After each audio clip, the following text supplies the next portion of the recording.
Hello বন্ধুরা, আজকে আমার রান্না করে দেখাবো মানকচুর বাটা কিভাবে করছি দেখতে থাকবেন পুরো ভিডিওটা। তো মানকচুরটা আমি কুচি কুচি করে কেটে সুন্দর করে ধুয়ে মিক্সিতে ব্লেন্ড করে নেব। একটু জল দিয়ে ব্লেন্ড করে নিচ্ছি।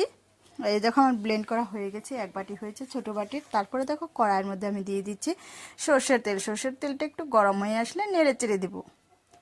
ওই তেলের মধ্যে দিয়ে দিচ্ছি আমি কালো জিরে, এখানে পেঁয়াজ কুচানো, রসুন কুচানো, তারপরে দেখো টমেটো কুচানো দিয়েছি একটা, আর এখানে কয়েকটা কাঁচা লঙ্কা চিরানো দিয়েছি। তারপর সুন্দর করে এটাকে লাল লাল করে ভেজে নিতে হবে। তারপর স্বাদ মতো লবণ আর হলুদের গুঁড়ো দিয়ে আবারও আমি নেড়ে চেড়ে নিব। তারপরে দেখো ব্লেন্ড করা আমি মানকচুগুলো দিয়ে দিচ্ছি, এইভাবে নেড়ে চেড়ে নিচ্ছি।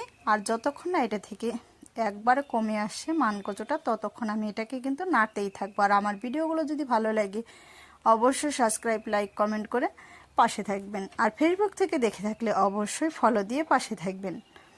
এই দেখো অনেকটাই কিন্তু কমে আসবে এইরকম নাড়তে নাড়তে, তখন কিন্তু বুঝতে হবে যে হয়ে এসেছে। যে দেখুন আমার অনেকটাই কমে এসেছে। এখন আমি এটাকে নামিয়ে ফেলবো। এখন গরম ভাতের সাথে খেতে যা মজা লাগবে না, অসাধারণ লাগবে। বাড়িতে একবার হলেও কিন্তু ট্রাই করে দেখবেন, অসাধারণ লাগবে।